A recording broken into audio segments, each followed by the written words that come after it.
Ron Paul with your weekly update for July 12th. Last week, GOP Chairman Michael Steele came under fire for daring to say what a lot of Americans already know, that our involvement in Afghanistan is an ill-advised quagmire with no end in sight.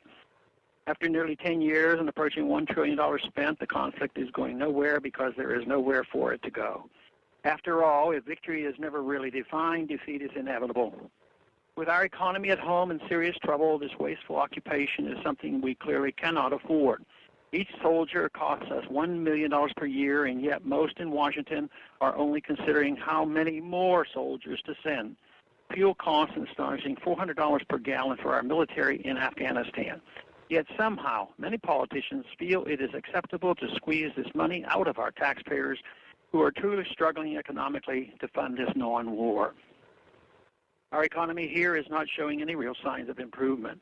Official unemployment is pushing 10% and getting worse.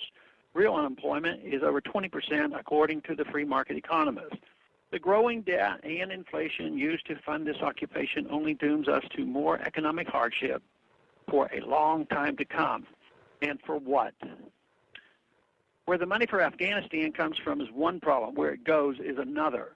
Recently, it has come to light that much of the aid money we send to Afghanistan is lost due to corruption. Billions of tax dollars from hardworking Americans are ending up lining the pockets of corrupt Afghan officials and likely even filtering into the Taliban we are ostensibly fighting. The Wall Street Journal recently reported that, curiously enough, billions more than the Afghan government collects in revenue is leaving the country in the form of cash on huge pallets and in suitcases, and mostly ending up in Dubai, as well-connected Afghan officials buy up luxury homes and enrich their personal offshore bank accounts. Investigations into corruption and graft have been blocked by the Karzai government, probably because Karzai's own brother would have to be implicated. It is encouraging that the Foreign Aid Appropriations Subcommittee has attempted to block billions in aid as a response to these allegations, but this is likely to be temporary and may not even succeed. The point is that sending aid money to Afghanistan is not making poor people over there better off.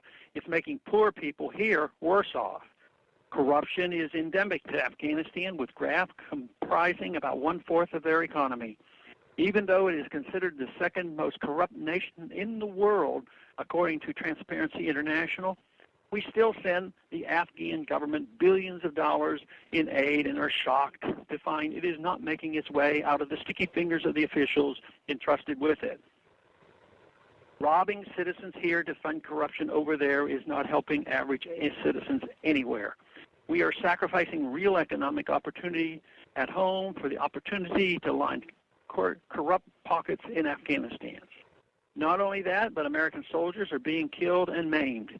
It is tragic and frustrating how much we have lost and wasted already. It's time to leave Afghanistan to the Afghans to sort out. I am glad more Americans are finally willing to face this reality. Thanks for calling this update. A new update is placed on this number, 888-322-1414, every Monday. The written text can be found on my website, www.house.gov/Paul, under the heading Texas Straight Talk. Thanks for calling.